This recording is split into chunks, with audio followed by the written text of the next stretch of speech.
Thanks very much. So I'm going to report on our financial performance for the fiscal year ended April 30th, 2024, as well as our budget for fiscal year 2025, which began on May 1st. So first, the 2023 to 24 financial report.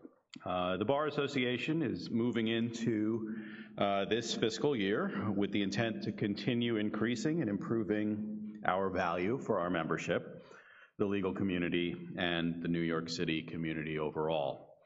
Over the 2023 to 2024 fiscal year, we focused on several strategies to increase revenue and to diversify alternative revenue streams. These strategies include optimizing the use of our building, expanding our meeting services, external events, seeking additional sponsorships for both CLE and committee programs, and offering numerous CLE and non-CLE events in a wide array of formats. We expect to continue this growth into the coming fiscal year. In the 2023 to 24 fiscal year, we hosted almost 190 events for external organizations. Those included celebrations, receptions, film shoots, and more. We hope to see these opportunities increase with the hiring of our new catering sales manager. Our committees held over 390 hybrid or in-person committee meetings and almost 230 non-CLE programs, drawing over 14,700 registrants and generating almost $316,000 in revenue, which is approximately $190,000 over budget. We also held almost 120 CLE programs with over 10,800 registrants.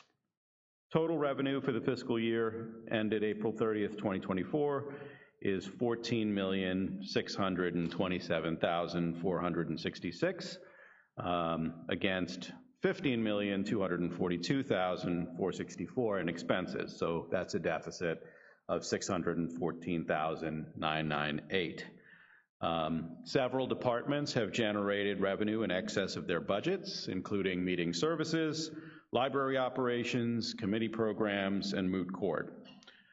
In addition, miscellaneous income has a favorable variance due to an investment of $100,000 by Flick, which is our meeting services vendor, to further enhance our operations. Some departments have fallen short of budget to varying degrees. Those include membership dues, legal referral services, advertising and subscriptions, and CLE. Our expenses are about $87,000 over budget. However, that's largely due to the higher meeting services expense due to a higher than anticipated volume of events, which of course had a positive impact on the revenue side. In the 2022 to 2023 fiscal year, the Association and City Bar Fund both applied for the employee retention credit set forth in the CARES Act, and the Association is still waiting to receive about $869,000, and the total for City Bar Fund will be $354,290.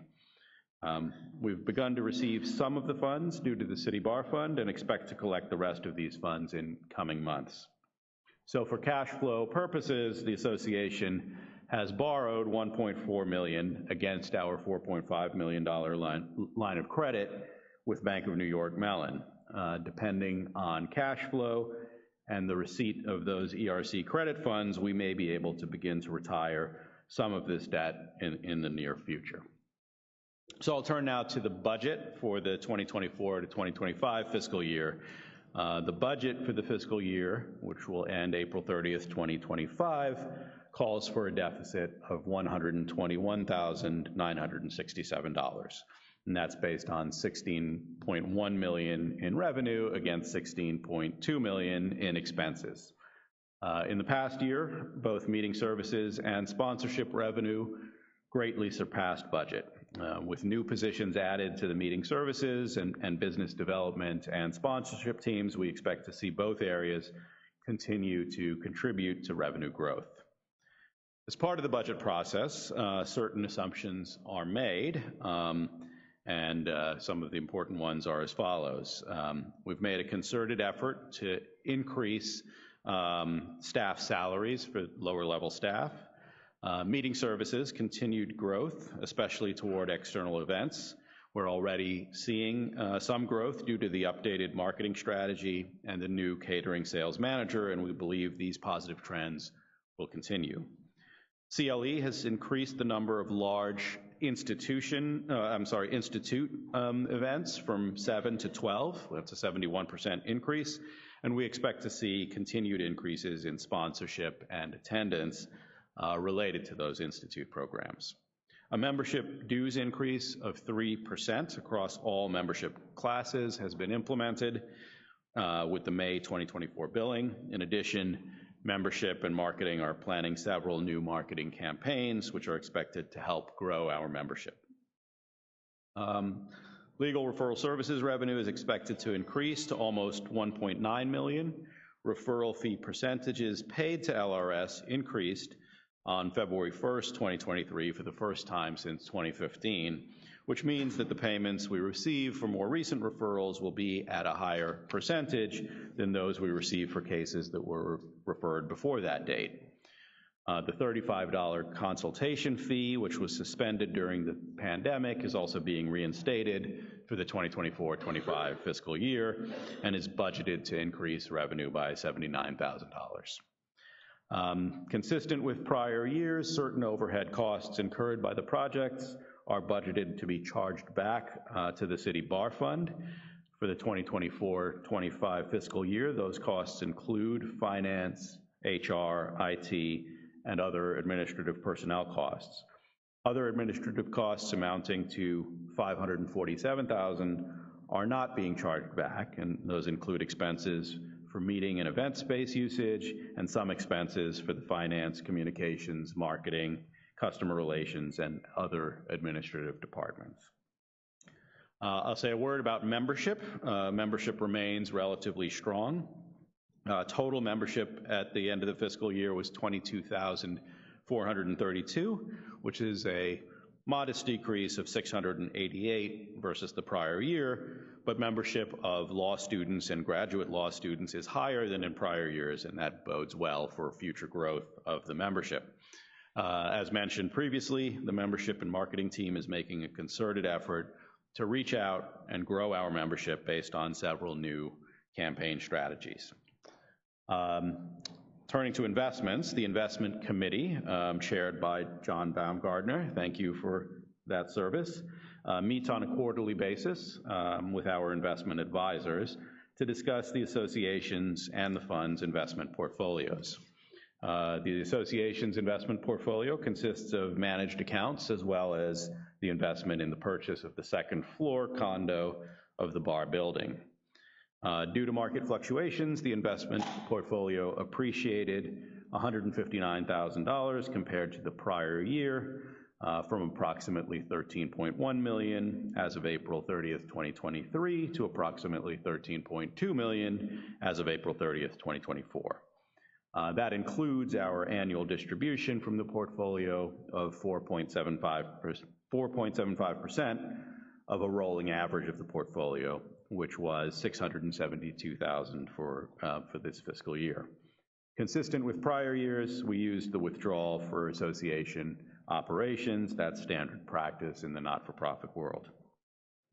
The association's assets increased primarily due to an increase in building improvements from the capital campaign, plus the previously mentioned increase in the market value of the investment portfolio and the appreciation of certain fixed assets.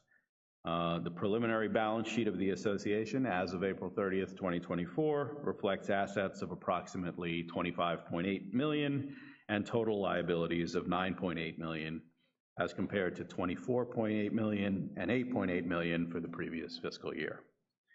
The increase in liabilities is primarily due to the increase in notes payable plus an increase in accounts payable and accrued expenses. As mentioned, the current balance on the line of credit is $1.4 million.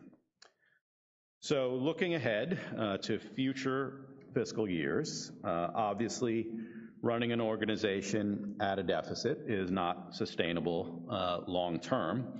And as discussed above, there are plans for growth in a number of ways.